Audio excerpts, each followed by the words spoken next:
Great skills again by him. Oh, marvellous goal by Lucas. Welcome to the Rangers Journey.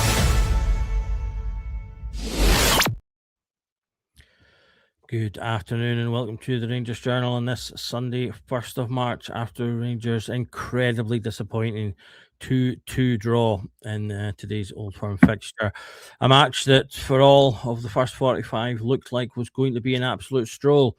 Unfortunately, the players seemed to take that on as well in what was, quite frankly, an abysmal second half, letting Celtic back in and making the run for the title very difficult now with Hearts, who will, I'm sure, be having a great day, and indeed Motherwell fans for that matter, who sit just behind Celtic.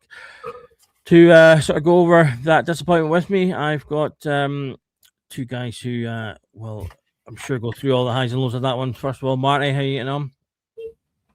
Fine, thank you, Doug. I agree with you. It's a disappointing end to what started as a good game. So, an interesting breakdown for us. And just below there, we've got Stevie. How are you doing, mate?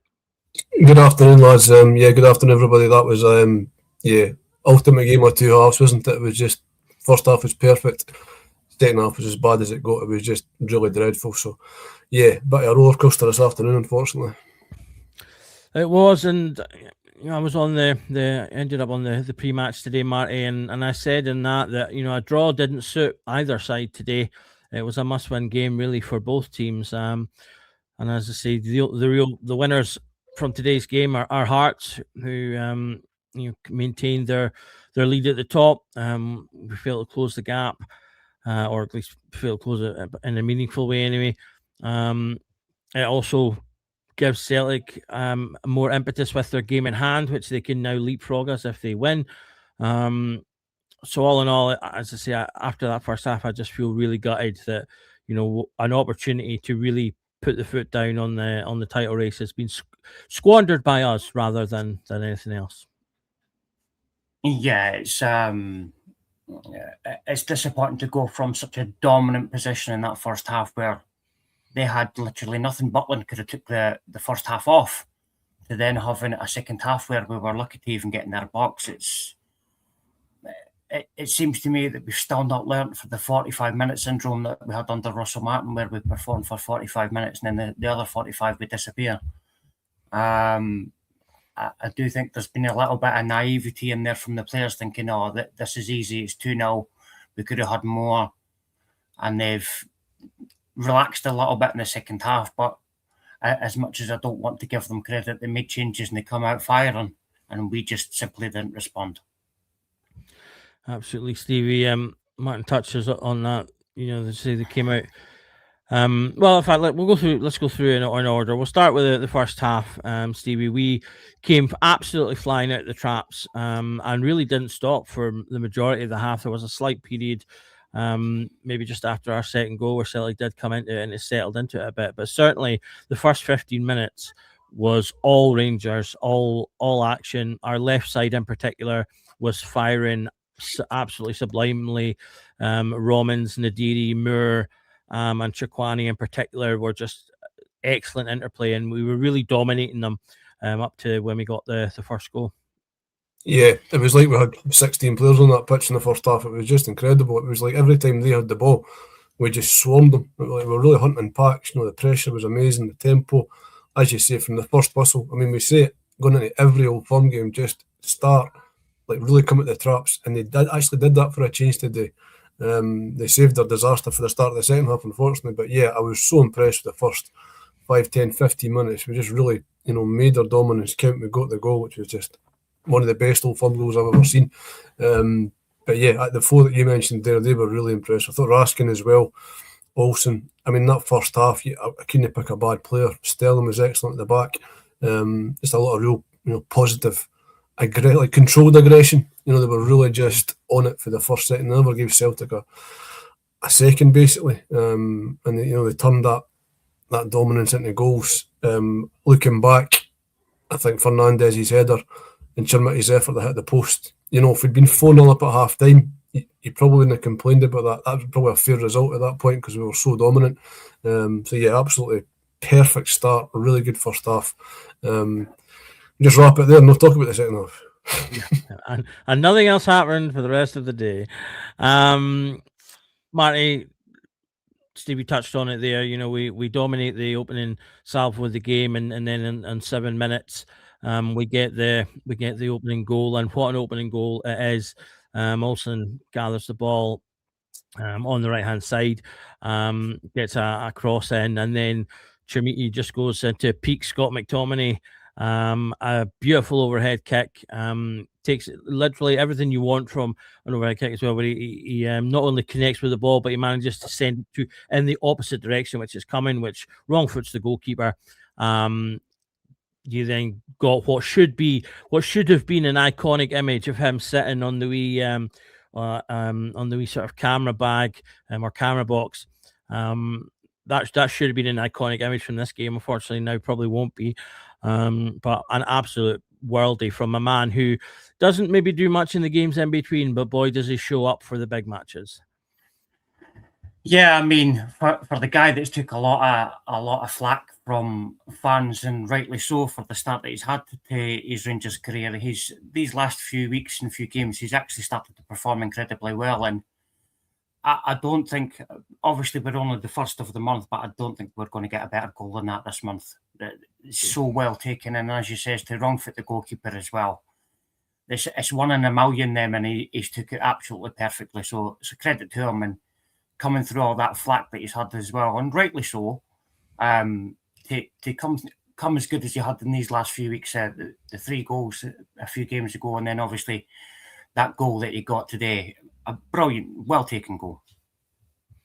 That it was, and we continue to dominate the half, Stevie. As I say, the Celtic did come into a little bit as it calmed a little bit as we got into sort of 15-20 minutes, but we were still the team on top throughout. And on 25 minutes, we got our second. A mistake from their young defender who was coming in to cover for Trusty. The ball breaks, and then Chermiti is there, nicks it off of Arojo, the full back, and then just a delightful little touch to nudge it past the goalkeeper. And at that point, it's 2-0. We're absolutely dominating, and it looks like it could be a very good game. And you mentioned could have been 4-0. It looked like that's where it was heading. Yeah, I mean, even just before the goal, the kind of link-up play between Olsen and then Nadiri was excellent out on the right wing, and then Raskin pings it in. We break, obviously, the mistake, but that play was really good as well. And the finish was just, it was sublime. It really was just the skill to beat the defender and then just to poke it past the goalkeeper. Fantastic goal. And like you say, I think at that point, everybody thought we could really give them a hiding here. But you don't take your chances. I think if we had got the third or the fourth, that second half performance, we probably could have got away with it. But ultimately, we never. But yeah, the football, the tempo, everything about the first couple of goals was just so good. But that's Rangers for you. They'll build your hopes up and break your heart. We've seen it before. So yeah, I'm not entirely surprised, to be fair, Doug. Yeah, and Martin, as I say, we continue to dominate that half, and we went in at half time absolutely on top. Celtic looked like they were utterly shell shocked. Were you expecting any changes at halftime? Did you expect us to come out and just start off and continue as we'd been doing? No, I didn't expect there to be any changes. Obviously, Danny would have been happy with that first half, and it would have been a strange decision if he had made changes at halftime, because as Stevie's already mentioned there wasn't really a player that he could pick out from the Rangers side that had a poor first half. So for me, it was right to start the second half as we finished the first. But for me, it was a wrong mentality from the start of the second half. It was just, we're 2-0 up, the game's done and dusted, and we know that that's not the case, especially against Celtic. We've been on the end of results where we've been behind and we've come back. So for me, it was more of a lack of understanding of the game. I mean, if you can see that there's changes made, you have to combat them, whether it's shuffling the pack around a little bit or making substitutions yourself, and it shouldn't take 15 minutes to do that. I mean, it was just after, I think it was the 63rd minute we seen Diamondi come on. It shouldn't take that long. If you can see that they're dominating the game and dominating possession in the middle, make the changes that is necessary. Whether, as I says, whether that's shuffling the pack that is on the pitch or making changes by making substitutions, because it's just not acceptable to stand and watch that happening. And what were your thoughts at that point, Stevie? Yeah, I agree. I agree with Marty. Although what I would add is, there's players on that pitch that should be able to manage the game, in-game management on the pitch. But I've said it for long enough. John Souttar is not good enough for Rangers. He's not Rangers centre half. I know he signed a new contract recently, but maybe that's just to maybe punt him in the summer. I think when we really need a dominant defender, he's not the guy. Taking nothing away from Manny Fernandez, he's still a young guy, relatively inexperienced at this level. Playing this type of fixture like Old Firm game is huge. The eyes of the world is on it. So I get your point there, Marty. But maybe Rowe should have changed it sooner. But there's got to be guys on the pitch to say, right, come on, we need to up this tempo, get back to what we did in the first half. And we just faded at the game. It was almost like a role reversal. I don't think Celtic were as dominant as what we were in the first half. But it was a very strange game to watch because they made their changes. I mean, you said before, I don't want to give them credit, but I mean, you kind of have to give them credit. Martin O'Neill made the changes, and they came out with a far, far better attitude in the second half, and they probably just about deserved the point. But yeah, ultimately it's quite, very disappointing. But I think, Post will make the changes sooner, but there needs to be more leaders in that team, which is disappointing because in the first half, they looked really up for it. But games of football don't last 45 minutes, they last 90 or 120 minutes, depending on who the officials are. Well, going from what you said there, Stevie, you're on about leaders on the pitch. Obviously, we didn't have Tavernier on the pitch today. He didn't come on at all. So that role of a leader falls to Souttar, who you've just said there you don't think is good enough. And to an element, I agree. He gets caught quite a lot. But for me, you've got Butland, who's obviously a clear voice. Souttar, who's the captain, who should be the voice, and then obviously going slightly further forward, you've got Raskin, who's the more dominant one in the midfield pair. There didn't really seem to be a lot of talking between them to organise what was going on. It was a case of chasing shadows in that second half, and that for me is the concern. That, like you says, there's no real standout leader who's got that voice. Could say, right, come on, guys, you can see what's going on here. Start making changes and accommodating this, because if the manager's not going to do it, it's on us on the pitch to do it. And I just didn't see that today. So I agree with you there, Stevie. There was a lack of real leadership and senior roles and taking control of the game on the pitch rather than from the side. Yeah, absolutely. I think definitely things that need to be added in the summer there. One of the things I wanted to touch on, Stevie, was changes in the match. There was a lot of chat in various of our group chats about potential changes. Obviously, we made Nadiri came off for Diomande around about 65 minutes. Gassama came on for Skov Olsen just after the 70th minute. There's a couple of other players obviously on the bench that I think some thought we might have seen, like Miovski, maybe replacing a tiring Chermiti. Obviously, Marty touched on Tav.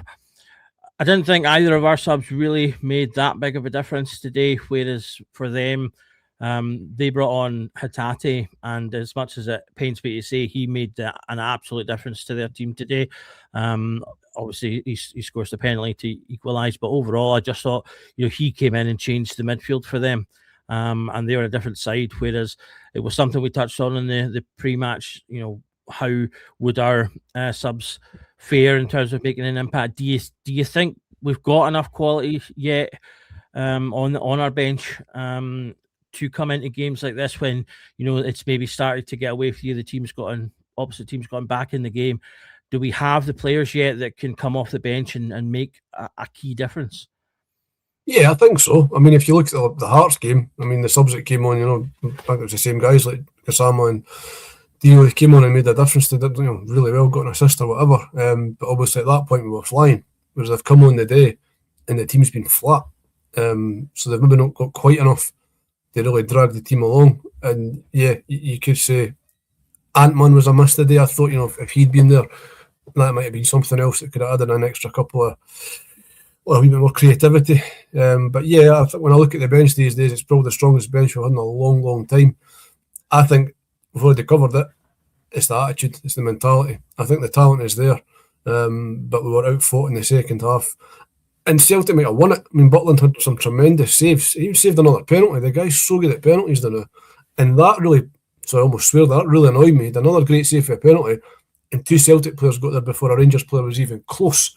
That infuriated me. I was like, oh, come on, the guy's doing his job. Like, help him out. Be ready to go. And they let him down. So yeah, Butland was great today for me. Very unlucky. Yeah, I'm 100% with you. I mentioned that in our Rangers Journal Tactics chat, and I got a lot of a talk back for it. But I was like, not only did Butland save it, but he saves the rebound shot, so he has enough time to make a double save. I think it's Maeda that gets in, and he's pretty much neck and neck with Hatate at the time. So either one of them could have knocked the ball in, and there's not a Rangers player in sight. And it's like, where are the defenders? Somebody, I don't necessarily say they had. I'm not saying they should have got there, but I expect them to at least be in the picture when they're knocking the ball on the line. So yeah, no, 100%. That really, yeah, try not to swear. That really upset me at the time. Just going like, where were our defenders? Marty, as I say, there's not much more. I don't really want to say much more against the game. Some people, some people might say, "Oh, Celtic saved by VAR," but I mean, for me, we'll just touch on the penalty. For me, it was a penalty. It did initially kind of look like that Sterling had headed the ball onto his arm, which that might have given pause. But I think on some of the replays, it was clearly it just came straight off of Maeda's head and onto his arm. So I'm not going to complain about that. I think it was a penalty, so that's fair enough. But even if that hadn't happened and we had held on, we would have been lucky because Celtic had plenty of chances in that second half. Having had practically none, I'm sure I wrote it down. Yeah, Celtic didn't get their first shot on target until the 54th minute. So you're two-thirds of the way basically into the game before they're actually causing us any trouble, and yet we were holding on at the end there, and I think that's the real frustration is that not so much that they fought their way back in, but that it really feels like we gave it away. Yeah, I mean,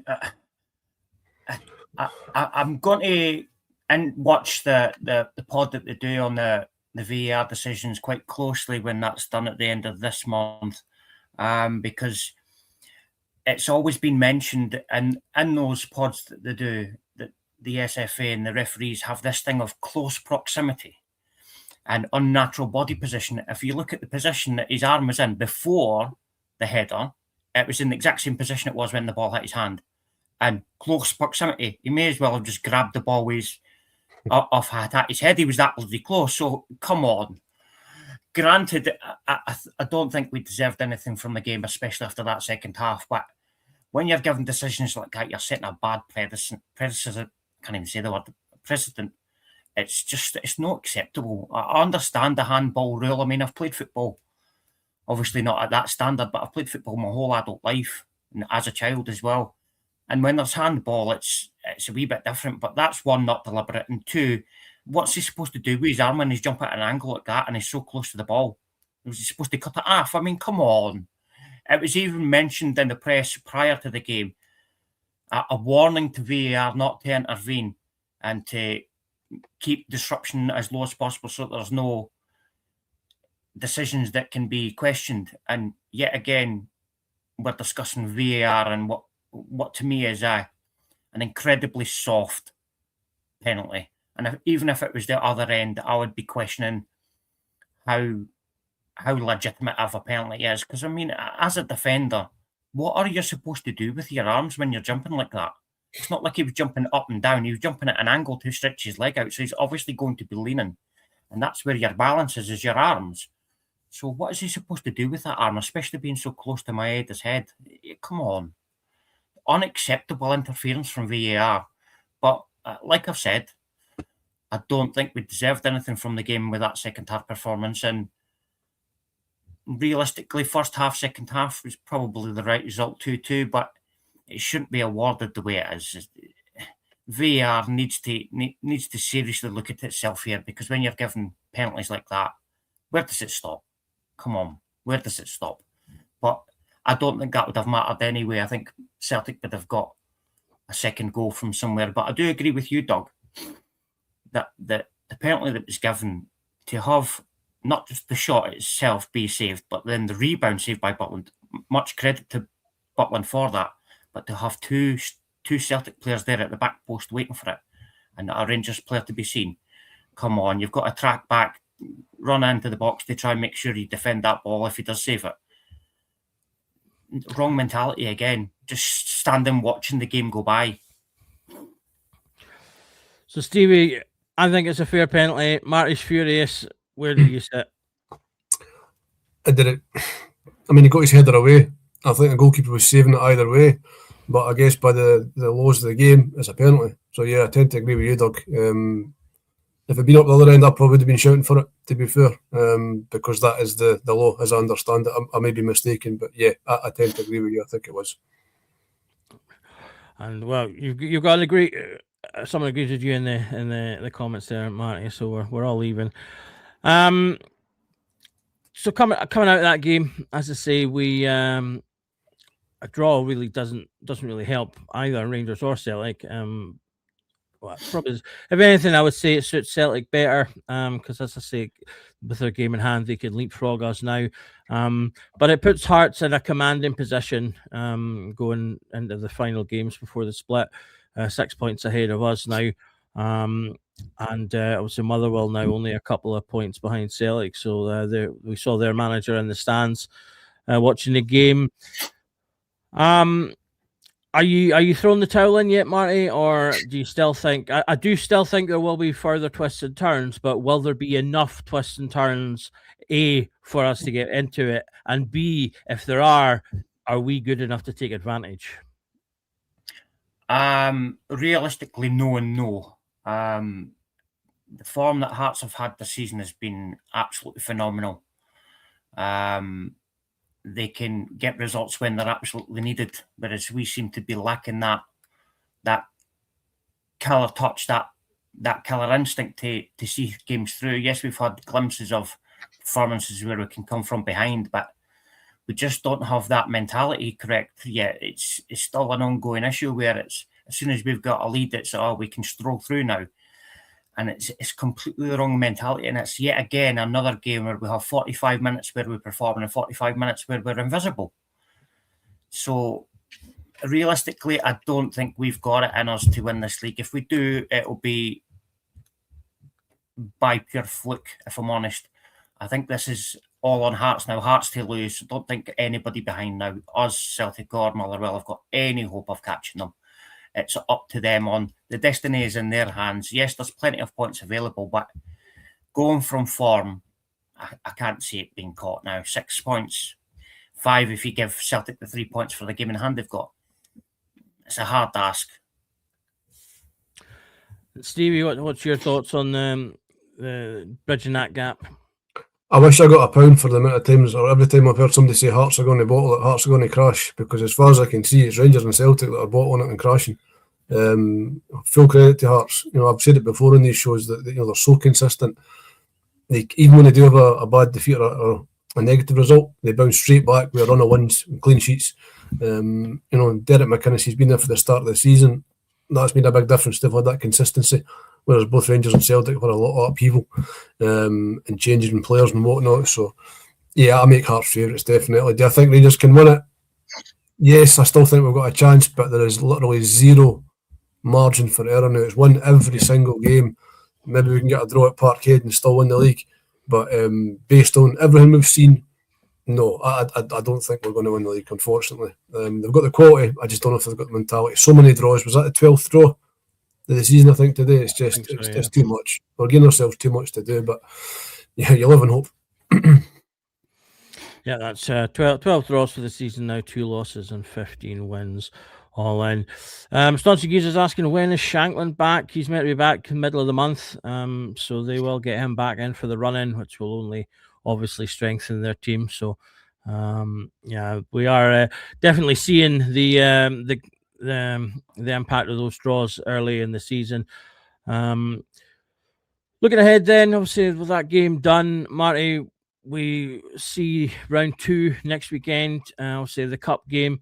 I have to say, I feel like we were going into this doubleheader with a lot of momentum, a lot of positivity, and I think I don't know about you, but that result has really kind of sucked a lot of that out of it for me. I feel like that'll give Celtic a boost, albeit they haven't won, but to go from 2-0 down and an absolute drubbing in the first half to get themselves back to draw that game, that will give them confidence to go into the game next weekend. How do you see that panning out? Yeah, I think that Celtic are going to have their heads high for next game. And a full Brimland stand of fans as well. Yeah, I think that'll be quite deflating for the players. The fact that they had that 2-0 lead and were equivalently strolling in that first half. They could have had more goals than they did. So to finish the game in the style they did and equivalently be lucky not to lose the game, I think that's going to have a real impact on the game next week. I think their heads will be up there, their tails will be wagging away, ready to go next week. Whereas you compare that to the start they had today, they were quite poor, quite passive. So I think it's definitely a different game next week. And if Danny doesn't learn some lessons from today's game, I think we might be on a loser for next week, unfortunately, because if they start the game the way they finish this one, we're not coping with that with the players we've got. We're just not. Stevie, your thoughts? Slightly more optimistic than Marty. I think we've got the full week to prepare for it. So today's gone. Just really trying, like what Marty said there, focus on improving the things that we need to improve, and really prepare for it as well as we can and as best as we can. They've got an away game to Aberdeen, which should probably be a walkover given how rubbish Aberdeen are, as per always. So expect them to win there, but you never know. They could pick up injuries, whatever, might unsettle them further. But yeah, still looking forward to it. And to be honest, having more of their fans there next week, it'll make it a better atmosphere. So I'm kind of looking forward to that aspect, to be fair. Obviously, a pity that some of our fans are missing it, but it'll be a bit of a throwback game. And it might make our fans sing a bit louder for a better atmosphere. So yeah, I'm still confident. And it's huge, because to me, the Scottish Cup now is Rangers' best, bet for silverware this season. Get that Europa League guaranteed. So yeah, everything into next Sunday, and make sure we replicate the first half today into the second half next week as well, and go and win that game. Absolutely. Well, here at the Rangers Journal, we will have a full week's worth of content prior to that match. We'll go into today's game in more detail tomorrow, no doubt. And then we'll have, as I say, a week full of, no doubt, the usual stuff, Q&As, news, and anything else that happens out through the week before our pre- and post-match content for that match as well. Thanks for joining us on what has been an incredibly disappointing day for Rangers. A real kick in the teeth in terms of our title aspirations.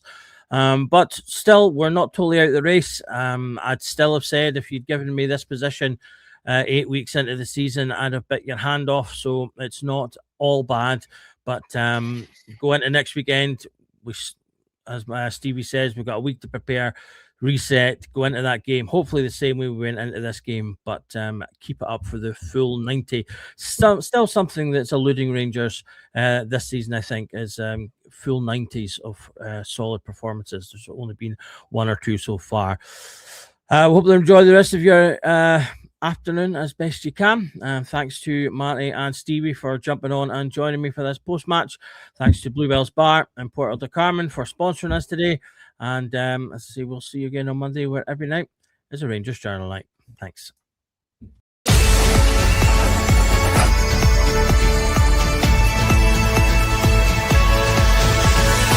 Every night is the Rangers Journal night.